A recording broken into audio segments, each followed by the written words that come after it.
Hello दोस्तों, मैं अनिल कुशवाहा आज फिर से आपका एक बार निर्माण जीएस एकेडमी पर यूट्यूब चैनल पर आपका हार्दिक अभिनंदन करता हूं।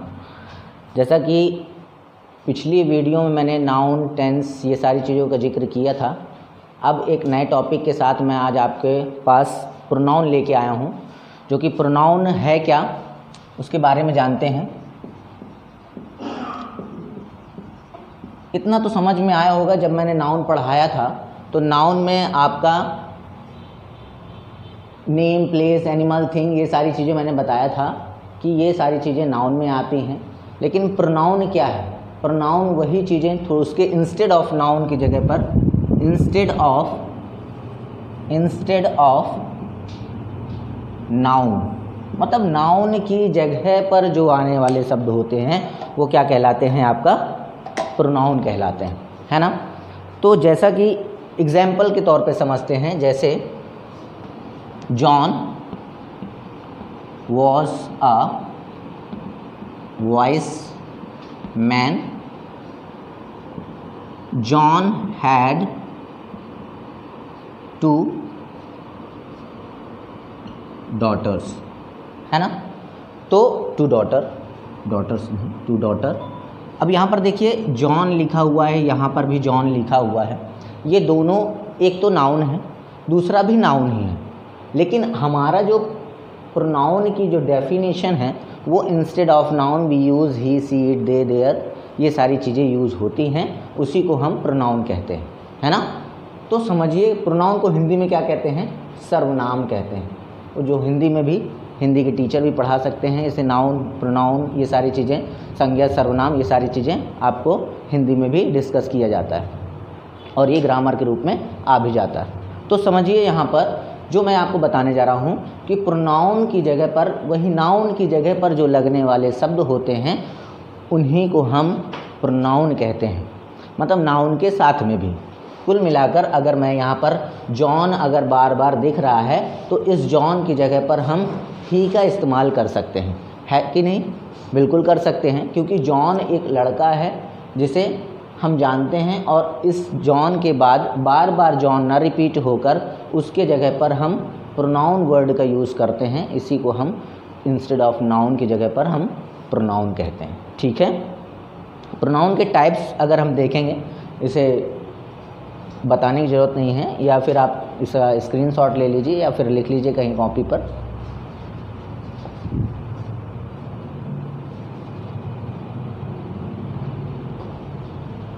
चलिए आगे देखते हैं।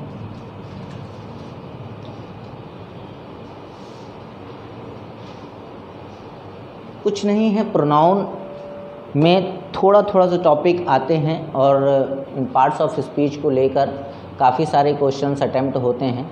तो पार्ट्स ऑफ स्पीच में हमें सबसे पहले प्रोनाउन के टाइप्स देखते हैं, है ना। प्रोनाउन के टाइप्स कैसे, इसको ध्यान दीजिए। पी स्क्वायर, डी स्क्वायर और आई का क्यूब होता है, आई का भी स्क्वायर, आर का क्यूब और ई रहता ही नहीं। ये आपका, इसके अकॉर्डिंग आपको चलना है। कितने हो गए? 2, 4, 6, 3, 9, 1, 10। तो 10 आपके टाइप्स पढ़ने होंगे प्रोनाउन के। आपको 10 टाइप पढ़ने होंगे, और 10 में पूरे इम्पोर्टेंट नहीं, लेकिन हमें एग्ज़ाम ओरिएंटेड ही हमें पढ़ना है ना। तो चलिए देखते हैं। पी से आपका सबसे पहला, पी से देख लीजिए, पर्सनल प्रोनाउन। दूसरा पजेसिव प्रोनाउन। डी से डिमॉन्स्ट्रेटिव।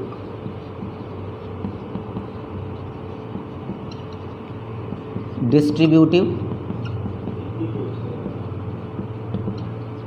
है ना।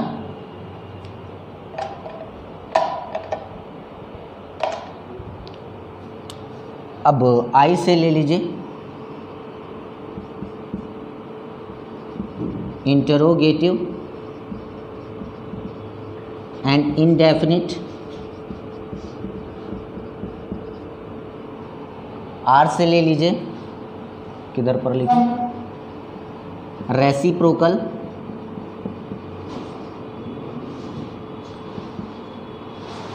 Relative pronoun and reflexive pronoun, ये तीन हुए आर से, रेसिप्रोकल, रिलेटिव और रिफ्लेक्सिव। और यहाँ से ई से हुआ इम्फेटिक प्रोनाउन। तो सबसे पहला पी से पी स्क्वायर का personal pronoun possessive pronoun, D से डी स्क्वायर से डिमॉन्स्ट्रेटिव प्रोनाउन डिस्ट्रीब्यूटिव प्रोनाउन, आई से ले लीजिए इंट्रोगेटिव प्रोनाउन और इंडेफिनिट प्रोनाउन, आर से ले लीजिए रेसिप्रोकल, रिलेटिव और रिफ्लेक्सिव प्रोनाउन, और लास्ट वन बचता है इम्फेटिक। तो इम्फेटिक प्रोनाउन होता है। अच्छा, अब इसमें से पढ़ने योग्य क्या क्या है आपका, देखिए इसमें एरर और इम्प्रूवमेंट से क्वेश्चन आते हैं, एरर और इम्प्रूवमेंट से क्वेश्चन आते हैं। इनमें एरर से और इम्प्रूवमेंट में क्वेश्चन आते हैं। बाकी जो बचते हैं उसमें कुछ एक दो पढ़ने लायक नहीं है और कुछ हैं ज्ञान बढ़ाने वाले, कुछ हैं ज्ञान बढ़ाने के लिए, है ना। तो इतना ध्यान रखिए, इसमें से कुछ इम्प्रूवमेंट में आते हैं, कुछ एरर में आते हैं और कुछ ज्ञान बढ़ाना है। तो अब इसमें से कहाँ से आते हैं इम्प्रूवमेंट और एरर से, ये क्वेश्चन पे डिपेंड करेंगे। फिर जब क्वेश्चंस आएंगे, मैं क्वेश्चंस की सीरीज़ तो ऑलरेडी लेके आता हूँ, तो इतना आप अभी नोट डाउन कर लीजिए, इसकी स्क्रीनशॉट ले सकते हैं।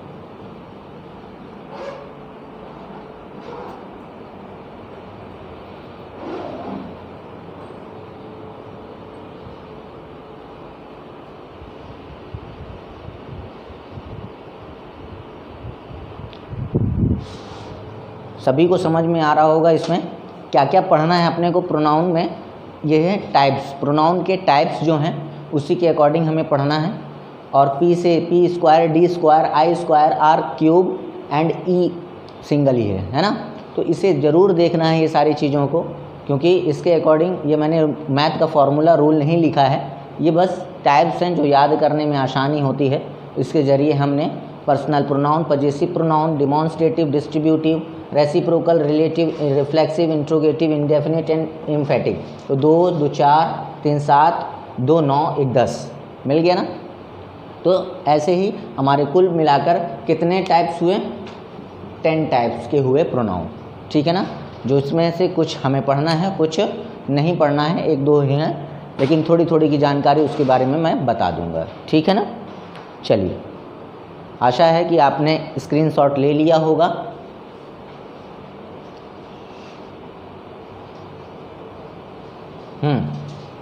काफ़ी दिनों बाद मैंने आपसे मुलाकात की है और इतनी देर के लिए क्षमा चाहता हूँ।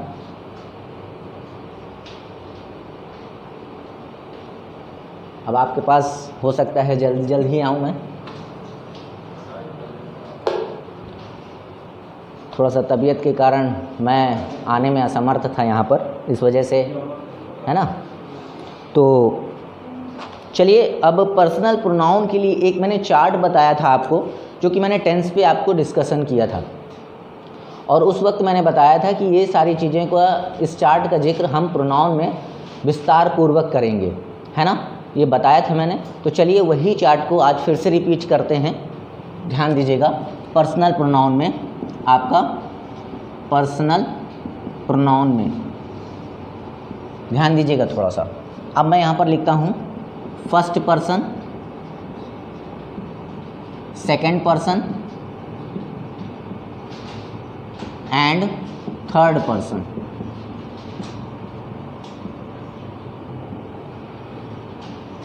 ठीक है, यहाँ पर सिंगुलर प्लूरल कर लीजिए, सिंगुलर प्लूरल, सिंगुलर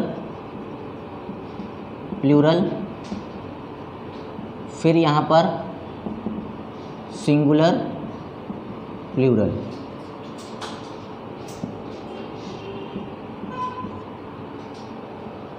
देखिएगा, ध्यान दीजिएगा, आई, मी, इसी का प्लूरल क्या हो जाता है, आई, मी, और आपका इसमें क्या आएगा, माई और माइन, इसी तरह आई के बाद प्लूरल में we, us, our, ours, you, you, your, yours, ये सारी चीज़ें प्लूरल में सिंगुलर और प्लूरल दोनों होते हैं। और थर्ड पर्सन में आपका ही, हिम, हिज, हिज, इसी तरह शी, हर, हर्स, हर्स।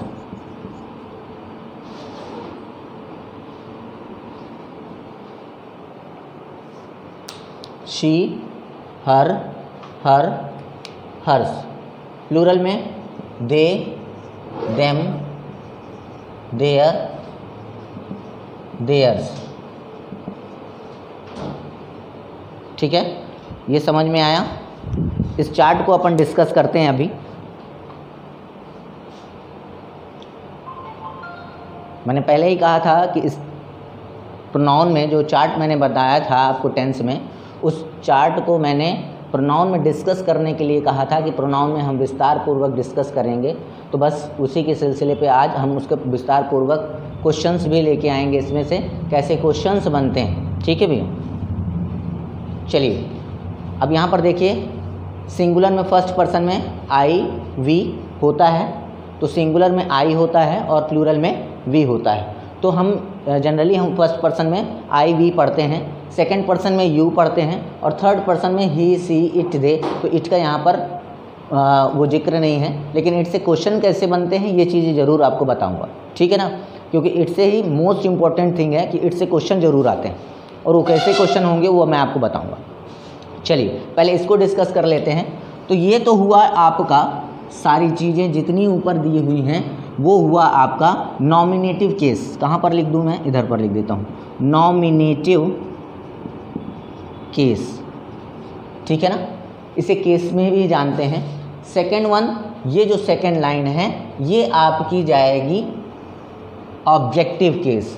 क्या जाएगा, ऑब्जेक्टिव केस। ये जो थर्ड लाइन है, ये थर्ड लाइन आपकी जाएगी पजेसिव एडजेक्टिव। ठीक है, ये जाएगी पजेसिव एडजेक्टिव। देन ये वाली लाइन जो जाएगी वो जाएगी आपका पजेसिव प्रोनाउन, पजेसिव प्रोनाउन। ठीक, इन चीज़ों को समझिए। यहाँ पर फर्स्ट पर्सन है, फर्स्ट पर्सन के साथ में I, we, you, he, she, it, ये first person, second person, third person की बात है। तो ये जो पहली वाली लाइन है वो आपका नॉमिनेटिव केस जाएगी, जिसे हम शॉर्ट फॉर्म में एनसी लिखता हूँ। ठीक है ना, एनसी। सेकंड वन जो लाइन है वो ऑब्जेक्टिव केस जाएगा, तो ऑब्जेक्टिव केस ओसी। थर्ड लाइन जो है वो आती है आपकी पजेसिव एडजेक्टिव, तो ये आता है पीए, और इसके बाद बनता है PP, that is possessive pronoun. यहाँ पर माइन। अच्छा, इससे एक क्वेश्चन, जैसे मैं एक क्वेश्चन लिखता हूँ, जैसे दिस इज़ माई बुक, और दिस बुक इज़ माइन। दोनों में अंतर क्या है? यहाँ पर माई क्या है और यहाँ पर माइन क्या है? यहाँ पर डिस्कस करें इसके बारे में, थोड़ा सा चर्चा बताएं ज़रा, क्या होगा। हम उसको पजेसिव एडजेक्टिव क्यों कहते हैं, ये वाली लाइन को पजेसिव एडजेक्टिव क्यों कहते हैं? आपने ये चीज़ें ज़रूर जिक्र की होगी कि नाउन के पहले जो भी चीज़ें होती हैं वो एडजेक्टिव होती हैं, पर कौन सा एडजेक्टिव होता है यही जिक्र करना था। इसीलिए मैंने क्वेश्चन लिखा कि वो तो एडजेक्टिव होता है, नाउन के पहले जो भी चीज़ रहेगी वो एडजेक्टिव कहलाती है, लेकिन कौन सी एडजेक्टिव कहलाती है? वो कहलाती है आपका पजेसिव एडजेक्टिव। ठीक है ना, तो ये दिस इज़ माई बुक, यह मेरी किताब है, दिस बुक इज़ माइन, यह मेरी किताब है। दोनों का अर्थ है, बस एक में प्रोनाउन है और एक में पजेसिव एडजेक्टिव है। एक पजेसिव प्रोनाउन है तो ये हो गया आपका पजेसिव प्रोनाउन, और ये हो गया पजेसिव एडजेक्टिव। इस चीज़ों का थोड़ा सा ध्यान दीजिएगा। कभी कभी नॉर्मल एग्ज़ाम्स में, वनडे एग्ज़ाम्स में, जो कि छोटे छोटे क्वेश्चंस ऐसे ही पूछ लेते हैं कि एडजेक्टिव है कि नाउन है कि प्रोनाउन है, इन सब चीज़ों को थोड़ा सा ध्यान दीजिएगा। कभी कभी डीपली पूछ लेता है कि ये पजेसिव एडजेक्टिव है कि पजेसिव प्रोनाउन है कि पजेसिव जो भी है, ठीक है ना। तो इसमें ध्यान दीजिएगा थोड़ा सा, इसमें आपको ऐसे क्वेश्चंस भी आ सकते हैं। तो ये जानकारी के लिए है, और भी क्वेश्चंस अब आगे बढ़ते हैं। तो अब इसे देखिए और इसका स्क्रीनशॉट लीजिए, और स्क्रीनशॉट ले सकते हैं तो ठीक है, नहीं तो नोट डाउन भी कर सकते हैं, इसे इम्पोर्टेंट तो है ही है।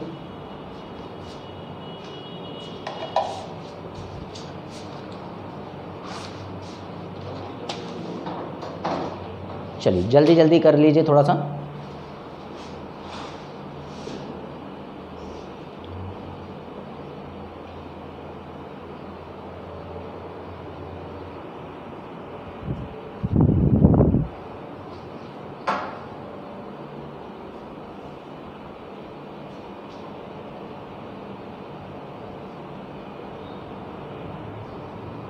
अच्छा है, आपने स्क्रीनशॉट ले लिया होगा।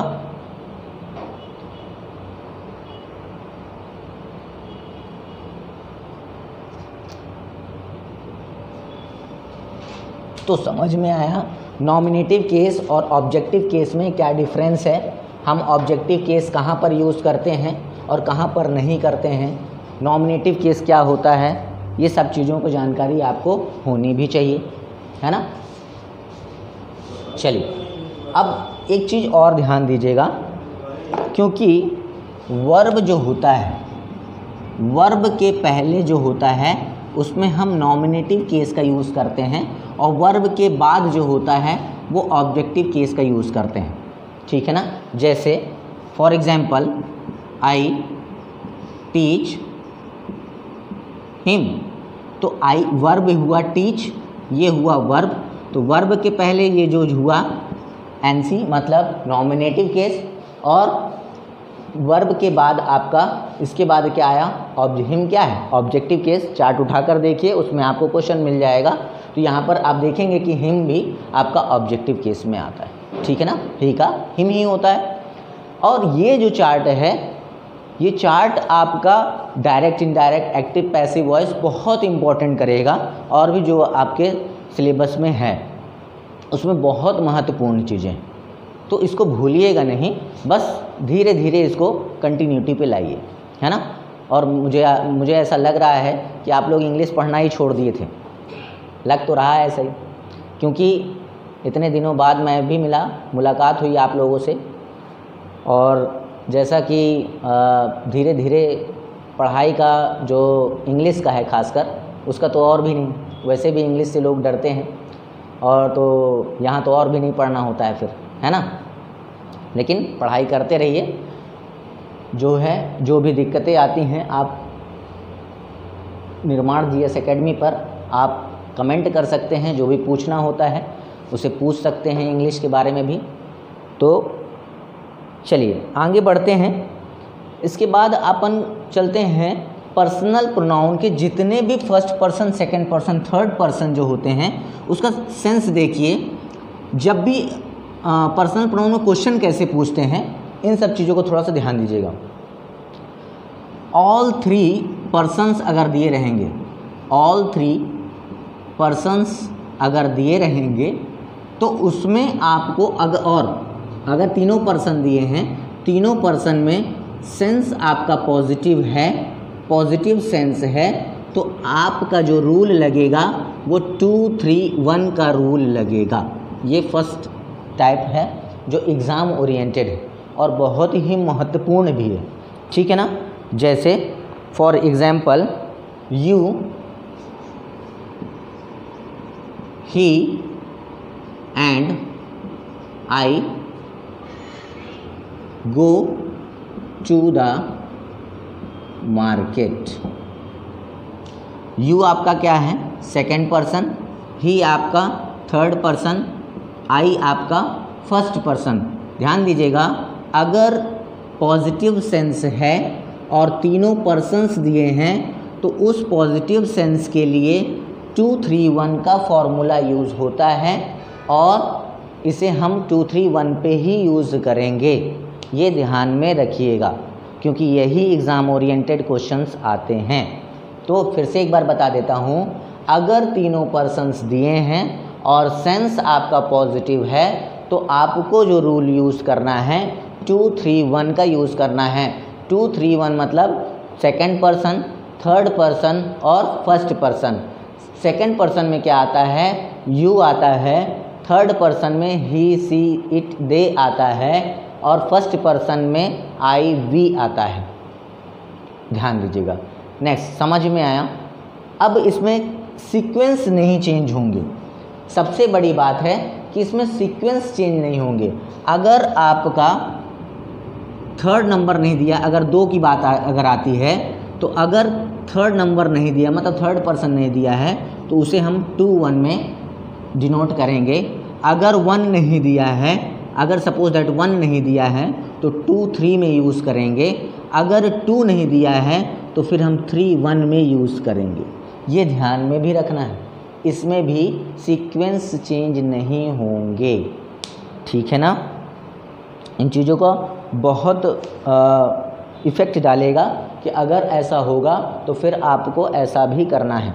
अगर 2 3 1 सीक्वेंस में दिया है तो ठीक है, अगर 2 सीक्वेंस में आते हैं तो इन सीक्वेंसों का क्रम नहीं तोड़िएगा। ठीक है ना? ये इन चीज़ों को बहुत ध्यान से और बारीकियों को समझना है। जैसे क्वेश्चन मैं देता हूँ,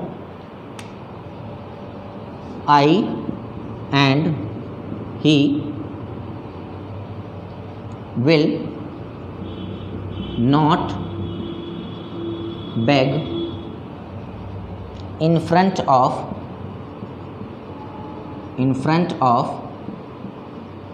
anyone। इसमें बताएं। इसके पहले ये क्वेश्चन छोड़ दो, ये क्वेश्चन के पहले एक क्वेश्चन वो बता देता हूँ निगेटिव सेंस में भी। अगर ऑल 3 पर्सन्स हैं, अगर आपका ऑल 3 पर्सन्स हैं, ऑल 3 पर्सन्स हैं और उसमें निगेटिव सेंस है तो फिर आपको 1 2 3 का यूज़ करना है। कैसे? नेगेटिव सेंस का अगर यूज़ है तो फिर आपको 1 2 3 का यूज़ करना है। जैसे I, you and he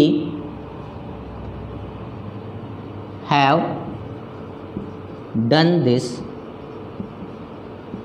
mistake. Mistake वैसे भी आ गया, मिस्टेक शब्द आ गया मतलब हमने कहीं ना कहीं गलती की है, भूल की है। तो यहाँ पर कैसा सेंस आया? नेगेटिव सेंस आया। और नेगेटिव सेंस जैसे ही वो हुआ हमें पता चला तो हमें 1 2 3 का यूज़ करना है। तो 1 आपका हुआ I, first person I, second person you and third person he. तो ये सेंटेंस बिल्कुल सही है। यहाँ पर ये सेंटेंस बिल्कुल सही था, सॉरी। समझ में आया? तो इसे चीज़ को ध्यान में रखना है। ठीक है ना? इन्हें बहुत समझकर अब इस क्वेश्चन को करिए। अब ये वाला जो क्वेश्चन है इसे आप अटेम्प्ट करिए। अब आप मुझे बताइए ये इस क्वेश्चन का आंसर क्या होगा। I and he will not beg in front of anyone. सबसे पहले तो ये जानिए कि ये पॉजिटिव सेंस में है कि नेगेटिव सेंस में है। सबसे पहली पहचान हमें ये जानना है कि पॉजिटिव सेंस में है कि नेगेटिव सेंस में है। हाँ, कुछ बच्चों के जवाब आ रहे हैं नेगेटिव सेंस में है, पर क्वेश्चन को पढ़िए, पढ़कर समझिए उसको थोड़ा सा।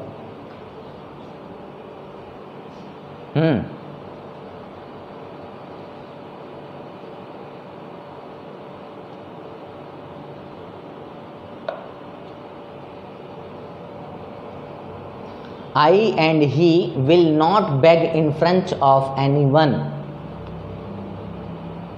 अच्छा, एक बात और है कि अभी बचपन में हमारे स्कूल में या घर में अगर हमारा और दोस्त है, हम दो दोस्त साथ में हैं, तो अगर कुछ भी गलती करते थे तो आरोप हम किस पे लगाते थे? सीधे उस पर जो सेकंड पर्सन, थर्ड पर्सन, या आप ही अपने बचाव के लिए आप दूसरों पे थोप देते थे, है कि नहीं? वो ऐसा होता है जनरली। होता क्या है, जैसे अब घर में ही आपको कुछ खाने का मन हुआ, तो आप वहाँ पर सोचोगे थोड़ा सा चोरी करके मैं खा लूँ, और आपके साथ में 2 भाई बहन और हैं। तो अगर मम्मी जब मम्मी गई घर में, अंदर गई, तो उन्होंने सोचा कि देखें थोड़ा सा हम भी कुछ चख लें, या फिर कुछ खाने के सामान है, वही खाने के सामान ही इंसान खाता है। अधिकतर आपने देखा होगा कि बच्चे ज़्यादातर गुड़ या फिर मीठी चीज़ों का ज़्यादा सेवन करते हैं, है ना? तो उसमें से अगर आपने चोरी कर ली और खा लिया और मम्मी उसी वक्त पहुंच गई, तो सबसे पहले आप इल्ज़ाम किस पर लगाते हैं? दूसरे पर ऐसा नहीं करना है। यहाँ पर आपको सबसे पहले नेगेटिव सेंस में, ये तो हो गई नेगेटिव, क्यों? क्योंकि आपने चोरी की है, और चोरी की है तो सबसे पहला जुर्म आपको किसके ऊपर लाना है? अपने ऊपर लाना है। मैंने किया है इसी। और अपन क्या करते हैं? सबसे पहले दूसरे पर थोपते हैं, सेकंड पर्सन पर थोपते हैं, नहीं मम्मी इसने किया, पर ऐसा नहीं। समझ में आया? तो इन चीज़ों पर भी थोड़ा सा गौर करिएगा। ये चीज़ें थोड़ी चीज़ें हैं जो आपका पॉजिटिव सेंस के लिए 2, 3, 1 का यूज़ होता है, और नेगेटिव सेंस के लिए 1, 2, 3 का यूज़ होता है। ठीक है? जैसे अब ये इस क्वेश्चन में देखिए, इस क्वेश्चन को लेके I and he will not beg to anyone in front of anyone, मतलब मैं किसी के सामने भीख नहीं, मैं और वह जो हैं किसी के सामने भीख नहीं मांगेंगे। तो ये क्या है? ये जो है ये आ गया पॉजिटिव सेंस। सही बात है, किसी के सामने भीख नहीं मांगना चाहिए। तो यहाँ पर आपका जब भीख नहीं, मतलब पॉजिटिव सेंस है, तो पॉजिटिव सेंस के लिए हमें क्या यूज़ करना है? 2, 3, 1 का। तो यहाँ पर आई ही दिया हुआ है, इसका मतलब सेकंड पर्सन नहीं दिया हुआ है, तो हमारा यूज़ क्या आता है? 3 और 1 का। तो 3, 1 दिया है क्या? नहीं, ये उल्टा दे दिया है, तो यहाँ पर ये गलत हो गया। तो हमें क्या है? ही एंड आई है। He and I will not beg in front of anyone. समझ में आया? तो ऐसी ही सिचुएशंस होती हैं जो हमने कहा था कि अगर 2 भी आ जाएं लेकिन सीक्वेंस चेंज नहीं करेंगे। ठीक है ना? सीक्वेंस को अगर चेंज किया तो आंसर गलत हो गया। ऐसे ही क्वेश्चन है। समझ में आया? और ये बहुत इंपॉर्टेंट है, एग्ज़ाम ओरिएंटेड। इसे तो बिल्कुल ध्यान से और मन से ही पढ़ना है। अगर ये थोड़ी सी इधर उधर हुआ कि गलत आंसर। इन चीज़ों को थोड़ा सा बहुत बारीकियों से समझिए, और हमें उतना ही पढ़ना है जितना हमारे एग्ज़ाम के लिए लाभदायक है। ज़्यादा खाएंगे तो हो सकता है अपच भी हो जाए, है ना? चलिए इसका स्क्रीनशॉट ले लीजिए जल्दी।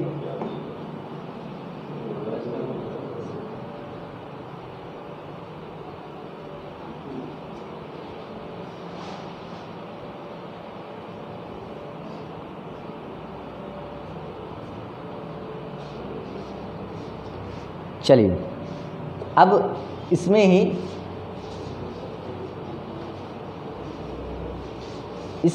एक क्वेश्चन देता हूँ, उसमें आप बताइएगा ज़रा क्या सही है कि नहीं। ठीक है ना? एक क्वेश्चन लिखता हूँ। We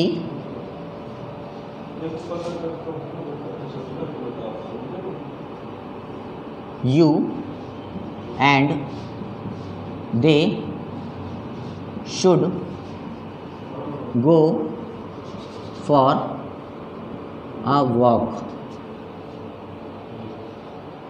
We, you and they should go for a walk. क्या ये सेंटेंस सही है? क्या ये सेंटेंस सही है?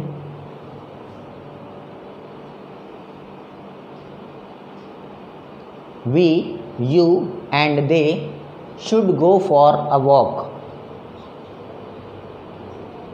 यहाँ पर देखिएगा, ध्यान दीजिएगा, जब भी ऐसे सेंटेंस प्लूरल में अगर आते हैं तो हमेशा all three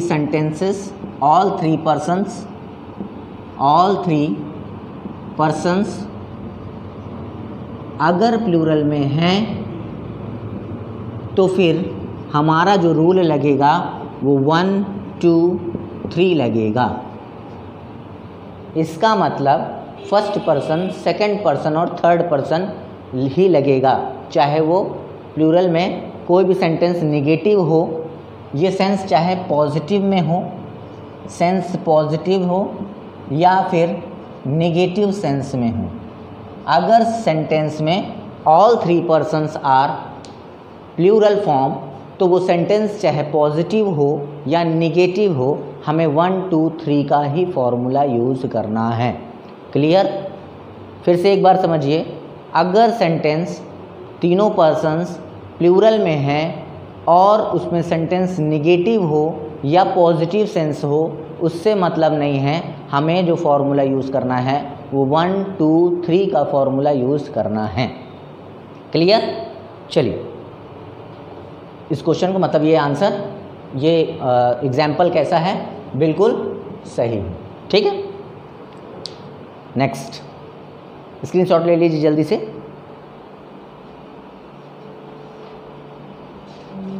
आई होप आपने ले लिया होगा screenshot.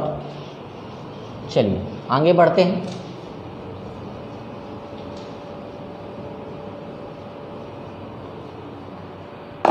Next rule, second one, कुछ ऐसे वर्ड होते हैं, ऐसे word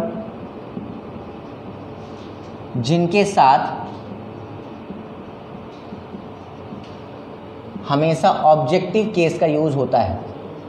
objective case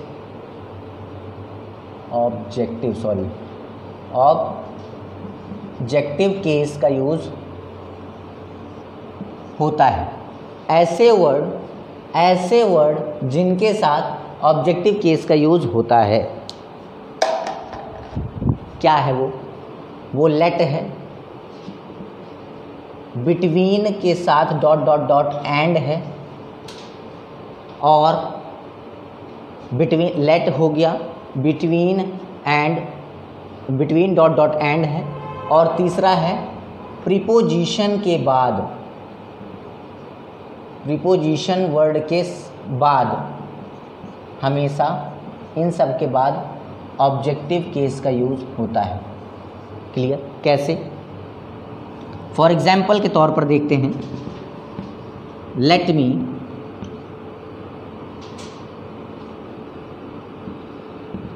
him go, या let me do this, let me do this. Let आया, लेट के बाद तुरंत आपका ऑब्जेक्टिव केस यूज़ होगा। क्लियर? पहला, जैसे ही लेट दिखा तुरंत हमें ऑब्जेक्टिव केस का यूज़ करना है। Between and, there is no war between you and me, there is no war between you and me. Second example इसी के अकॉर्डिंग, लेट हो गया, बिटवीन एंड हो गया, और प्रीपोजिशन के बाद, प्रीपोजिशन के बाद ही is looking at her, he is looking eight क्या हो गया, प्रीपोजिशन हो गया, और प्रीपोजिशन के बाद जो वर्ड यूज़ हुआ वो हुआ ऑब्जेक्टिव केस। क्लियर? तीनों क्लियर हो गए? आई थिंक क्लियर हो गया होगा। तो कुछ ऐसे वर्ड होते हैं जिनके साथ ऑब्जेक्टिव केस का यूज़ होता है। लेट हो गया, between dot dot dot and हो गया, थर्ड वन हो गया प्रीपोजिशन के बाद ऑब्जेक्टिव केस का यूज़ होता है। तो मैंने एग्जाम्पल दिया पहला, let me do this, let के बाद तुरंत इसके बाद क्या आया, मी आया, जो कि आई का ऑब्जेक्टिव केस मी होता है। There is no war between you and me, between के बाद आपका यू सेकेंड पर्सन भी है, और ऑब्जेक्टिव केस बिटवीन और एंड लगा, ये बिटवीन और एंड लगा, उसके बाद आपका ऑब्जेक्टिव केस यूज हुआ। Clear? He is looking at her, looking at preposition, उसके बाद हर आया जो कि ऑब्जेक्टिव केस है। यहाँ तक क्लियर हुआ? यहाँ तक कोई डाउट? समझ में आया? चलिए जल्दी से स्क्रीनशॉट ले लीजिए, जल्दी से।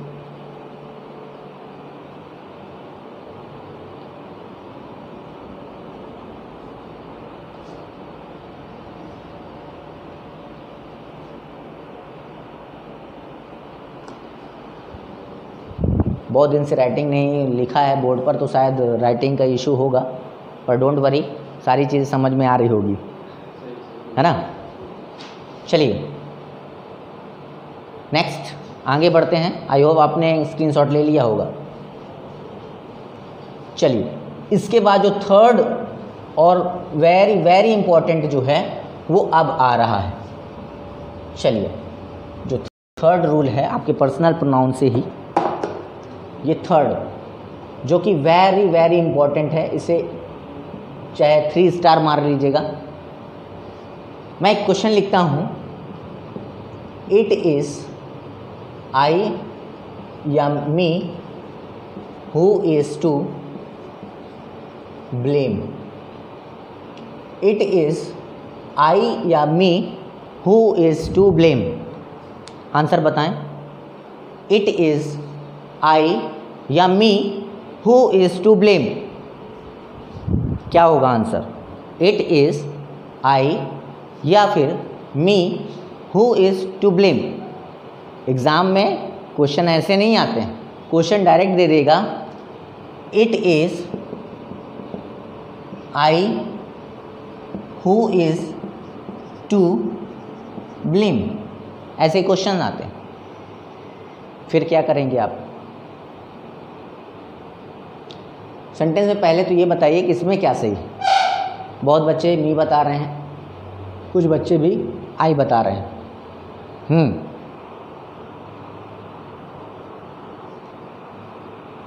क्या सही है? कुछ है सही दिख रहा है इसमें? इट इज़ आई, तो ध्यान रखिएगा, इट इज़ आई बिल्कुल सही है, इट इज़ मी गलत है। तो ध्यान में रखिएगा, पहली बात तो इट इज़ आई ही होता है और आई के साथ में, इट के साथ में हमेशा, कहाँ लिख दूँ, इट के साथ में हमेशा नॉमिनेटिव केस यूज़ होता है, ना कि ऑब्जेक्टिव केस। क्लियर? इट के साथ में नॉमिनेटिव केस यूज़ होता है, ये ध्यान में रखिएगा। इट इज़ आई बिल्कुल सही है, इट इज़ मी गलत है, परंतु ये क्वेश्चन भी गलत है। फिर ये क्वेश्चन भी गलत है। उसकी वजह क्या है? उसकी वजह ये है, जितने भी WH क्वेश्चन हैं, WH क्वेश्चन के जो वर्ड हैं, केस हैं, नॉमिनेटिव केस जो है, WH वाले क्वेश्चन सीधे हु के बाद में, इसी जो WH के क्वेश्चन के पहले जो भी लगेगा नॉमिनेटिव केस यूज़ होगा, उसके अकॉर्डिंग ही वर्ब का यूज़ होगा, वर्ब का यूज़ होगा। इसको ध्यान में रखिए, थोड़ा सा इस बात को बिल्कुल ध्यान में रखिए कि जहाँ पर WH क्वेश्चन होगा वहीं पर आपका सब्जेक्ट जो होगा, उस सब्जेक्ट के अकॉर्डिंग ही WH के बाद वर्ब का उपयोग होगा। इसका मतलब इट इज़ आई है, तो यहाँ पर जो वर्ब यूज़ होगा इज़ की जगह पर एम होगा। It is I who am to blame, ये आंसर सही होगा। ये होता है आपके कॉम्पिटिटिव एग्ज़ाम के अकॉर्डिंग क्वेश्चन को क्रिएट करना, क्वेश्चंस को अटेम्प्ट करना। अपन सोचते हैं कि हम एग्ज़ाम में बिल्कुल सही करके आ रहे हैं, इट इज़ मी हु, अपन जल्दी जल्दी के चक्कर में it is I who is to blame कर देते हैं। बशर्ते गलत आपका जब एग्ज़ाम की सीट निकलती है और उसमें पता चलता है कि अरे हमारे तो नंबर ही नहीं आए, उसकी वजह क्या है? ऐसे क्वेश्चनों का हमें भ्रमित करना। तो शायद इस वीडियो को देखने के बाद अब आप भ्रमित नहीं होंगे, ठीक है ना। तो ध्यान दीजिएगा, जैसे ही WH क्वेश्चंस, यहाँ पर W हु का बस नहीं है, हु मतलब WH question what, where, which, where, whom, ये सारी चीज़ें भी इसी पे अप्लाई होंगी। तो मतलब WH क्वेश्चन जहाँ भी देखा उसके पहले जो भी सब्जेक्ट है उसी सब्जेक्ट के अकॉर्डिंग आपका वर्ब यूज़ होगा। मतलब इट इज़ आई लगा है तो इट इज़ आई के साथ में आपका वर्ब क्या लगेगा, एम लगेगा। आई लगा है तो एम लगेगा, ही लगा है तो इज़ लगेगा, शी लगा तो इज़ लगेगा। क्लियर, समझ में आया। तो इन चीज़ों को ध्यान में रखिएगा। और वेरी वेरी इंपॉर्टेंट क्वेश्चन है और बहुत ही इंपॉर्टेंट क्वेश्चन है। इसमें चाहे 3 स्टार मार लीजिए या 4 स्टार मार लीजिए, ऐसे क्वेश्चंस अटेम्प्ट होते हैं और आप एग्ज़ाम में गलत करके आते हैं। तो हमें उसी एग्ज़ाम बेस्ड पे मैंने ये चीज़ बताई, समझ में आया। तो इसे आप ज़रूर करिए, ठीक है ना।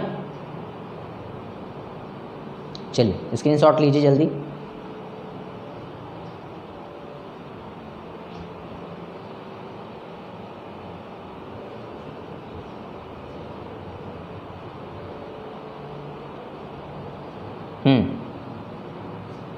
आई होप सभी ने स्क्रीनशॉट ले लिया होगा। समझ में आया, यहाँ तक कोई डाउट है किसी को? कोई भी डाउट? जो भी डाउट हो आप कमेंट बॉक्स पर ज़रूर पूछिएगा क्वेश्चन, ठीक है ना। चलिए आगे बढ़ते हैं।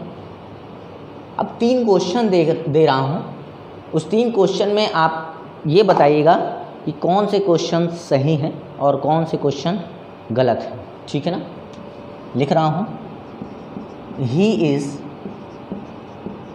Better than me,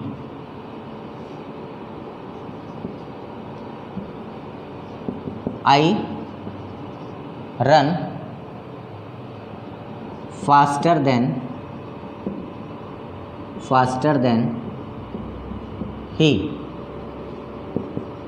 he runs faster than me। इनमें से बताइए which one is right and which one is wrong। Be fast। which one is right, which one is wrong।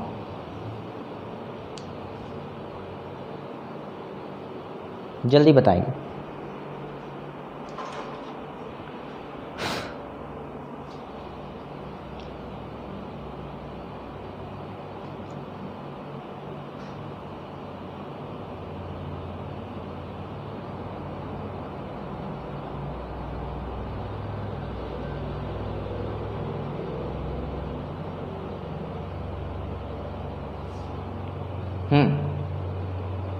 कुछ लोग सही जवाब बता रहे हैं, कुछ लोग गलत। क्या हो रहा है?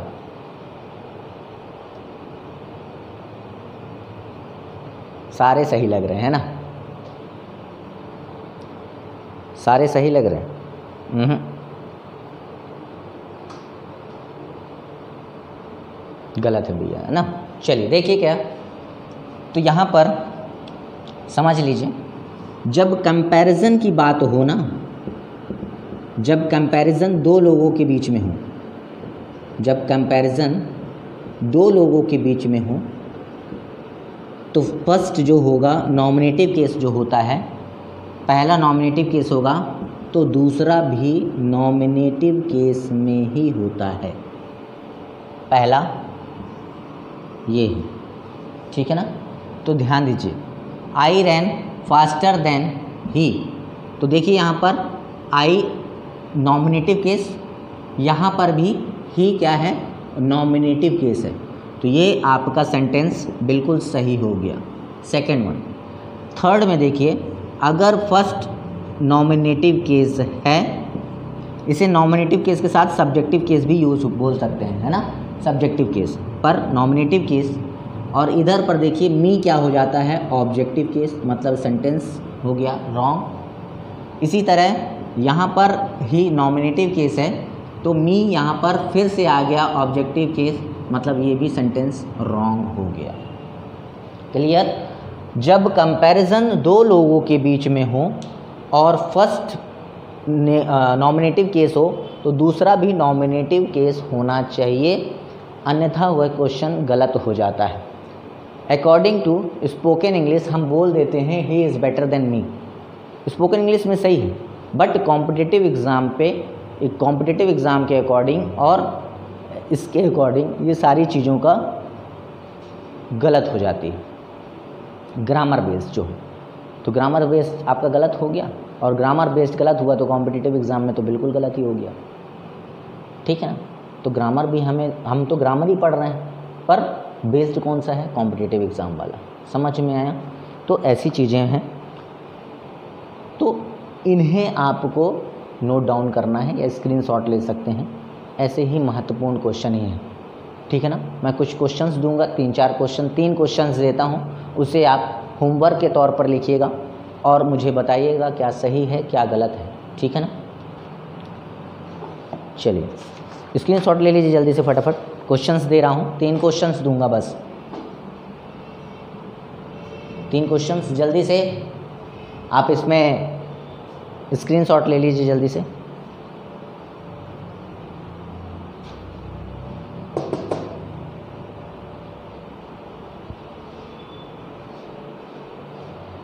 तीन क्वेश्चन दे दूं सर, 3 क्वेश्चन दे देता हूं